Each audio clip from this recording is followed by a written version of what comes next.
NID বিকাশ নম্বর, mobile নম্বর সংগ্রহ, জামাতের নির্বাচনী কর্মীরা বাড়ি বাড়ি গিয়ে এনআইডির কপি, বিকাশ নম্বর, মোবাইল নম্বর সংগ্রহ করছে, যা ব্যক্তিগত গোপনীয়তা ভঙ্গ, ক্রিমিনাল অফেন্স। এই বিষয়ে আমরা ইতিপূর্বে আচরণ বিধি ভঙ্গের আপত্তি জানিয়েছি। এই বিষয়ে জরুরি পদক্ষেপ গ্রহণ করা বলে আমরা প্রয়োজন বলে আমরা মনে করেছি এবং সেটা তাদের আহ্বান জানিয়েছি। লেভেল প্লেইং ফিল্ডে বাংলাদেশ জাতীয় দল বিএনপি আসন্ন জাতীয় সংসদ নির্বাচনে সুষ্ঠু, অবাধ, অংশগ্রহণমূলক, গ্রহণযোগ্য করার জন্য লেভেল প্লেইং ফিল্ডে বিশ্বাসী। এই জন্য আমাদের দলের চেয়ারম্যান ব্যক্তিগত সফর বাতিল করেছেন, অথচ বিভিন্ন রাজনৈতিক দলের দলীয় প্রধান সহ অন্যান্য গুরুত্বপূর্ণ ব্যক্তিরা প্রতিনিয়ত আচরণবিধি ভঙ্গ করে দলীয় প্রচারণা চালাচ্ছে। এই বিষয়ে আমরা জরুরি ব্যবস্থা গ্রহণ করার জন্য অনুরোধ জানিয়েছি।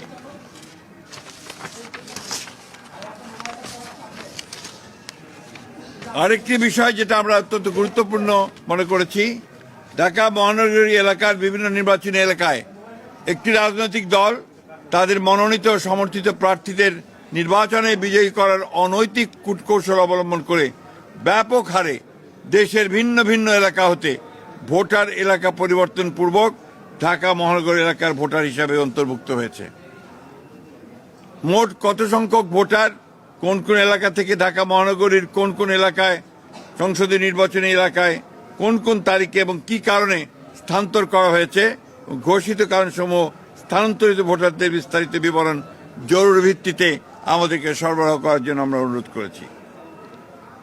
বিভিন্ন নির্বাচনী এলাকার রিটার্নিং অফিসার, সহকারী রিটার্নিং অফিসার, পুলিশ সুপার, থানার ভারপ্রাপ্ত কর্মকর্তা সহ অন্যান্য কর্মকর্তাবৃন্দ একটি দলের পক্ষে কিছু ন্যাক্কারজনকভাবে কাজ করছে বলে আমরা অভিযোগ পেয়েছি। সেই বিষয়গুলো আমরা তাদের গোচরীভূত করেছি। সুষ্ঠু, অবাধ ও গ্রহণযোগ্য নির্বাচনের স্বার্থে তদন্ত গ্রহণপূর্বক তাদেরকে প্রত্যাহার করার জন্য আমরা অনুরোধ জানিয়েছি। দরকার নেই। নির্বাচন কমিশনের কতিপয় সিনিয়র কর্মকর্তা সহ কয়েকজনের বিরুদ্ধে আমরা অভিযোগ পেয়েছি যে তারা কোনো একটি নির্দিষ্ট দলের পক্ষে কাজ করছেন। আমরা সে বিষয়ে ব্যবস্থা গ্রহণ করার জন্য তাদেরকে অনুরোধ করেছি।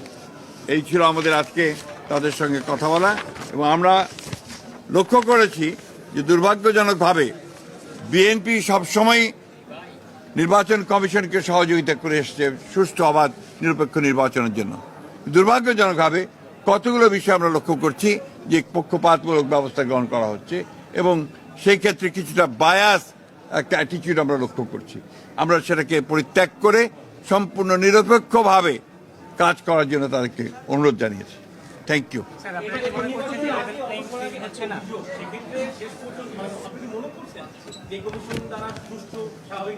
আমরা সবসময় মনে করেছি যে এই কমিশন দ্বারা সুষ্ঠু নির্বাচন সম্ভব, যদি ছোট ছোট সমস্যাগুলোকে সমাধান করা যায় এবং আমরা যে বিষয়গুলো তাদের সামনে এনেছি তারা সেগুলো সমাধান করতে পারেন। আপনারা কি মনে করছেন লেভেল প্লেইং ফিল্ড হচ্ছে না? আমরা মনে করেছি লেভেল প্লেইং ফিল্ডের চেষ্টা তাদের আছে, ছোটখাটো কিছু ত্রুটি আছে, সেগুলো তারা ঠিক করে দিতে পারবেন বলে আমরা বিশ্বাস করি।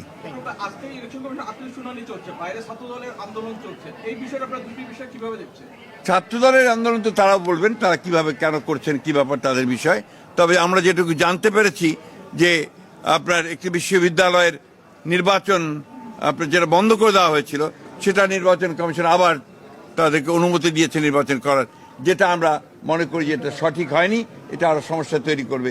সুতরাং সেই ক্ষেত্রে নির্বাচন কমিশনের উচিত হবে এই বিষয়টা নিয়ে তাদের পুনরায় সেই সিদ্ধান্ত গ্রহণ করা, তা না হলে এটা প্রশ্নবিদ্ধ হবে। Thank you.